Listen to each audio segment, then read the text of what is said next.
नमस्कार साथियों, कैसे हो आप सब। आशा है बेहतर होंगे। आपका अपने यूट्यूब चैनल लर्न विद हिमांक में स्वागत है। आज हम लोग पढ़ेंगे सार संग्रह के अंतर्गत प्रस्तावना।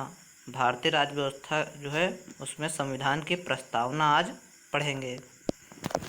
तो आइए शुरू करते हैं आज का वीडियो। प्रस्तावना अर्थात उद्देशिका। उद्देशिका हमारी क्या है?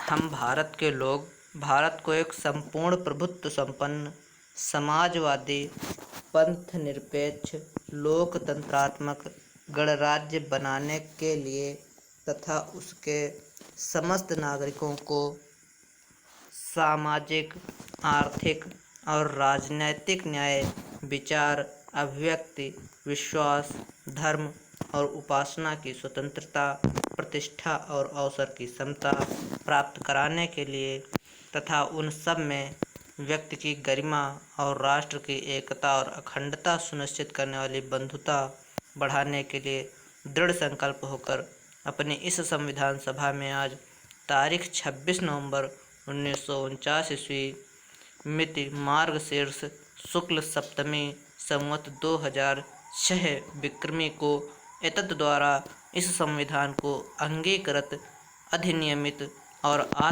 आत्मार्पित करते हैं। हमारे संविधान की उद्देशिका जो है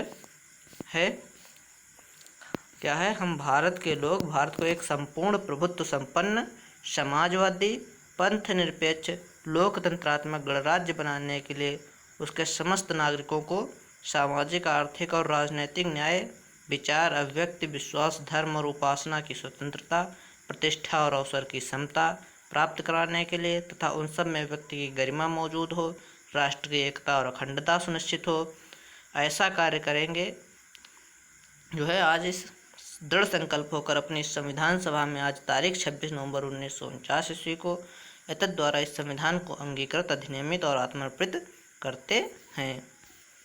आज का पहला क्वेश्चन है, संविधान सभा में उद्देश्य प्रस्ताव कब प्रस्तुत किया गया था? संविधान सभा में जो है उद्देश्य प्रस्ताव कब प्रस्तुत किया गया था? तो इसका राइट आंसर हो जाएगा 13 दिसंबर 1946। संविधान सभा में उद्देश्य प्रस्ताव जो है वो 13 दिसंबर 1946 को प्रस्तुत किया गया था।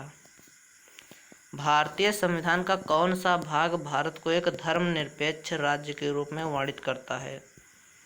भारतीय संविधान का कौन सा भाग जो है वो भारत को एक धर्मनिरपेक्ष राज्य के रूप में वर्णित करता है? तो है संविधान की प्रस्तावना। संविधान की प्रस्तावना में साफ साफ लिखा गया कि हम भारत को एक धर्मनिरपेक्ष लोकतंत्रात्मक गणराज्य बनाने के लिए। आगे देखते हैं, भारतीय संविधान की प्रस्तावना में भारत को एक प्रभुत्व संपन्न समाजवादी पंथ निरपेक्ष लोकतंत्रात्मक गणराज्य के रूप में घोषित किया गया है।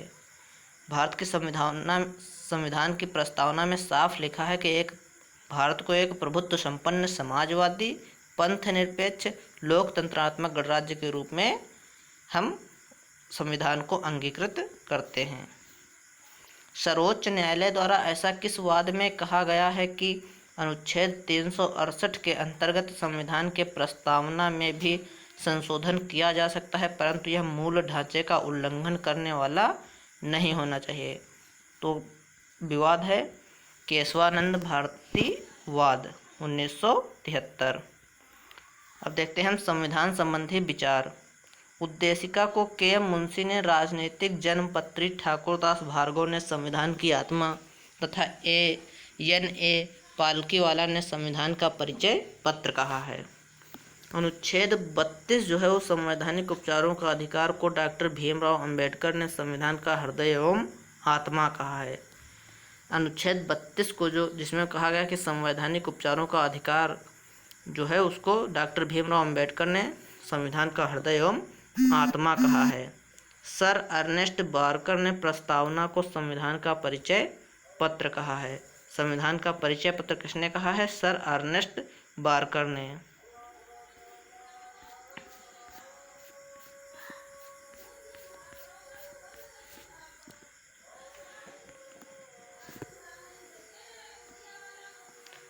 भारत के संदर्भ में पंथ निरपेक्ष शब्द का सही भाव क्या है? भारत के संविधान की प्रस्तावना में जो पंथ निरपेक्ष शब्द है उसका सही अर्थ क्या है? इसका सही अर्थ है भारत में राज्य का कोई पंथ जो है धर्म नहीं है। भारत में किसी भी राज्य का कोई धर्म नहीं है। उद्देशिका में सम्मिलित सामाजिक, आर्थिक और राजनीतिक न्याय के तत्व किससे संबंधित हैं? तो इसका राइट आंसर है जाएगा 1917 की रूसी क्रांति से। उद्देशिका में सम्मिलित सामाजिक, आर्थिक और राजनीतिक न्याय के तत्व 1917 की रूसी क्रांति से संबंधित हैं। उच्चतम न्यायालय ने किस वाद में यह धारणा प्रस्तुत की कि उद्देशिका संविधान का अभिन्न अंग है? उच्चतम न्यायालय ने किस वाद में यह धारणा प्रस्तुत की थी कि उद्देशिका जो है वो संविधान का अभिन्न अंग है? तो इसका राइट आंसर है एस.आर. बम्बई बनाम यूनियन ऑफ इंडिया। आगे देखते हैं। सभी व्यक्ति पूर्णतः और समान रूप से मानव हैं, यह सिद्धांत कहलाता है। सभी व्यक्ति पूर्णतः और समान रूप से मानव हैं, यह सिद्धांत क्या कहलाएगा? यह सिद्धांत कहलाएगा सार्वभौमिकता का सिद्धांत। सार्वभौमिकता का सिद्धांत कहता है कि सभी व्यक्ति पूर्णतः और समान रूप से मानव हैं।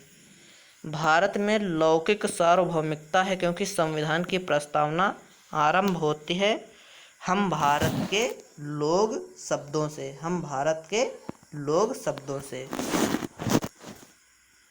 आगे देखते हैं।